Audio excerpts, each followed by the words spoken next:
बिस्मिल्लाहिर्रहमानिर्रहीम। अस्सलाम वालेकुम। काश्तकार भाई, कपास की फसल से भरपूर पैदावार हासिल करने के लिए हमें कौन कौन सी खादों का इस्तेमाल करना चाहिए, कितनी मिकदार के अंदर इस्तेमाल करना चाहिए, किस वक्त इस्तेमाल करना चाहिए और किस तरीके से इस्तेमाल करना चाहिए ताकि हम कपास की फसल से भरपूर पैदावार हासिल कर रहे हो। वीडियो लंबी हो सकती है, वीडियो का पूरा देखना बहुत जरूरी है। अगर आपने हमारा चैनल सब्सक्राइब नहीं किया तो चैनल को फौरन सब्सक्राइब कर दें, साथ में बेल के बटन को दबा दें ताकि फसलों के मुतालिक हम जितनी वीडियो बना रहे होते हैं वो आपको बर वक्त मिल सकें। काश्तकार भाई, सबसे पहले अगर बात की जाए कि कपास की फसल को, कपास के पौधे को कौन कौन से खुराक के अज्जा चाहिए होते हैं या वो कौन कौन से खुराक के अज्जा हैं जिनकी कमी हमारी जमीनों के अंदर पाई जाती है। काश्तकार, सबसे पहले हम नाइट्रोजन की बात करते हैं। नाइट्रोजन हम हासिल करते हैं यूरिया खाद से या फिर कैल्शियम अमोनियम नाइट्रेट यानी कैन गवारा खाद से। काश्तकार भाई, कपास की फसल की बढ़ोतरी के लिए, नशोनुमा के लिए यूरिया खाद या कैन गवारा खाद का इस्तेमाल करना बहुत जरूरी है। खासतौर पे कपास का पौधा जिस वक्त फूल बना रहा होता है उस वक्त उसकी नाइट्रोजन की जरूरियात बहुत ज्यादा बढ़ जाती हैं। इसी तरह टिंडे का साइज बढ़ने के लिए भी नाइट्रोजनी खाद का इस्तेमाल करना बहुत जरूरी है। यही वजह है कि नाइट्रोजनी खाद, यूरिया या कैन गवारा जो खाद है वो कपास की फसल के अंदर आखिर तक इस्तेमाल की जाती है, यानी अगस्त के महीने तक भी यूरिया खाद डाली जाती है। काश्तकार, यूरिया खाद का एक नुकसान ये है कि अगर आप इसे ज्यादा इस्तेमाल कर देते हैं अपनी कपास की फसल के अंदर तो आपके खेत के अंदर सफेद मक्खी का हमला बढ़ जाता है। काश्तकार, सफेद मक्खी के हमले की शिद्दत को कम करने के लिए, साथ में कपास की बढ़ोतरी जारी रखने के लिए हमें यह चाहिए कि यूरिया खाद का हम जो इस्तेमाल करें वो किस्तों के अंदर करें, यानी कपास की फसल के अंदर 3 से 3.25 बोरी यूरिया खाद की सिफारिश की जाती है। तो आपको ये चाहिए कि आप यूरिया खाद की कभी भी 1 बोरी फी एकड़ जो है वो कभी भी इस्तेमाल ना करें। आप इसे 15 किलोग्राम फी एकड़ के हिसाब से यानी किस्तों के अंदर हर पानी के ऊपर इस्तेमाल करें। इससे क्या होगा कि आपकी कपास की फसल के ऊपर सफेद मक्खी का हमला नहीं होगा और आपका पौधा जो है वो बढ़ोतरी जारी रखेगा, फल गुडी उसके ऊपर आती रहेगी। काश्तकार, इसके बाद अगर हम फास्फोरस की बात करें तो यह हमें डीएपी खाद से हासिल होती है, नाइट्रोफास खाद से हासिल होती है और एंग्रो की जोरावर खाद से हमें फास्फोरस हासिल होती है।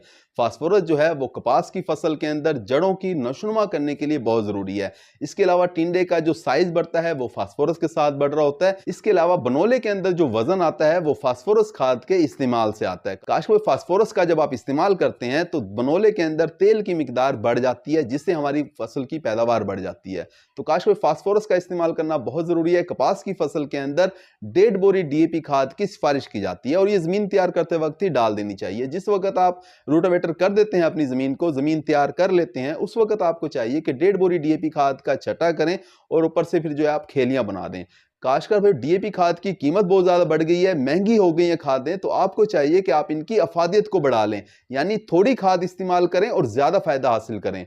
वो आप कैसे कर सकते हैं? वो आप कुछ इस तरह से कर सकते हैं कि डीएपी खाद के साथ अगर आप 200 किलोग्राम गोबर की गली सड़ी खाद मिक्स करके फिर आप छटा करते हैं अपनी जमीन के ऊपर तो आप डीएपी खाद की अफादियत को बढ़ा लेते हैं। काश्तकार, अगर आप जमीन तैयार करते वक्त डीएपी खाद इस्तेमाल नहीं कर सके तो आप बाद में भी इसे इस्तेमाल कर सकते हैं। जब आपकी फसल 25 दिन की हो जाए, छिद्राई करने के बाद फिर आप डीएपी खाद को ड्रम के अंदर घोल के पानी के साथ आप इसे फ्लड कर दें। काश्तकार, इसके बाद अगर पोटाश की बात की जाए तो पोटाश जो है वो बहुत जरूरी है। हमारे वो काश्तकार जो पोटाश इस्तेमाल करते हैं उनके खेतों के अंदर बीमारियों का हमला कम होता है। इसके अलावा अगर आप फुट्टी आला मियार की हासिल करना चाहते हैं तो कपास के खेत के अंदर पोटाशियम खाद का इस्तेमाल करना बहुत जरूरी है। कपास की फसल के अंदर 1 बोरी एसओपी खाद या एमओपी खाद डालने की सिफारिश की जाती है। अगर तो आपकी जमीन जरखेज है, कोई मसला नहीं है, नमकियात वगैरह के मसाइल नहीं है, तो फिर आपको चाहिए कि आप एमओपी खाद ही इस्तेमाल करें। एमओपी खाद जो है वो थोड़ी सस्ती पड़ती है, रेट उसका कम है। काश्तकार, अगर आप जमीन की तैयारी के वक्त पोटाशियम खाद इस्तेमाल नहीं कर सके तो आप बाद में भी इस्तेमाल कर सकते हैं, लेकिन फिर आपको तेजाबी पोटाश इस्तेमाल करनी पड़ेगी,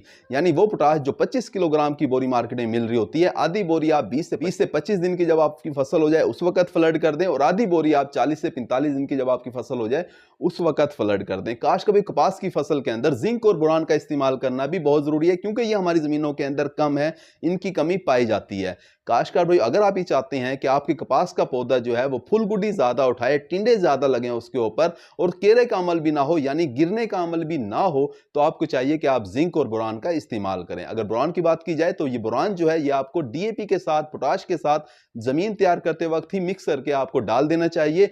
अगर मिकदार की बात की जाए तो बोरिक एसिड अगर आप इस्तेमाल कर रहे हैं 17% वाला तो वो आपको 2.5 किलोग्राम फी एकड़ के हिसाब से इस्तेमाल करना चाहिए और अगर आप बोरेक्स इस्तेमाल कर रहे हैं, सोना बोरान के नाम से जो मिल रहा होता है, तो वो आप 3.5 किलोग्राम बोरान फी एकड़ जो है इस्तेमाल करोगे। काश में जिंक का इस्तेमाल जो है वो यूरिया के साथ बेहतरीन रहता है, यानी जब आप 45 दिन की जब आपकी फसल हो जाए, 15 किलोग्राम यूरिया की आप इस्तेमाल कर रहे हो, किस्त दे रहे हो, उस वक्त आप जिंक सल्फेट जो है 33% वाला 5 किलोग्राम फी एकड़ के हिसाब से वो आप इसके साथ मिक्स करें और अपने खेत के अंदर फ्लड कर दें या नालियों के अंदर केरा करके पानी लगा दें।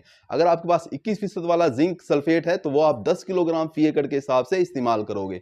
इसके अलावा जिंक और बोरान का आप स्प्रे भी कर सकते हैं। स्प्रे जो हमारे काश्तकार भाई करते हैं उनके भी बड़े अच्छे रिजल्ट मिल रहे होते हैं, लेकिन स्प्रे आपको 3 करने पड़ेंगे। पहला स्प्रे आप करोगे 45 दिन की फसल पे, दूसरा स्प्रे आप 60 दिन की फसल पे करोगे और तीसरा स्प्रे आप करोगे 90 दिन की फसल पे। अगर मिकदार की बात की जाए तो स्प्रे के अंदर आपने जिंक सल्फेट 33% वाला आपने 250 ग्राम फी एकड़ के हिसाब से इस्तेमाल करना है और बोरिक एसिड 17% वाला 300 ग्राम फी एकड़ के हिसाब से आपने इस्तेमाल करना है। इनके साथ आप कपड़े धोने वाला सर्फ भी आप इस्तेमाल करोगे 50 ग्राम फी एकड़ के हिसाब से। इन तीनों चीजों को आप 100 लीटर पानी के अंदर हल करके 1 एकड़ के ऊपर स्प्रे करवा दोगे। काश को याद रखें, ये स्प्रे आपने सुबह के वक्त करना है या शाम के ठंडे वक्त में करना है, दोपहर के वक्त आपने नहीं करना। और इस स्प्रे के साथ आपने कीड़े मारने वाले जो जहर होते हैं वो भी आपने मिक्स करके स्प्रे नहीं करना।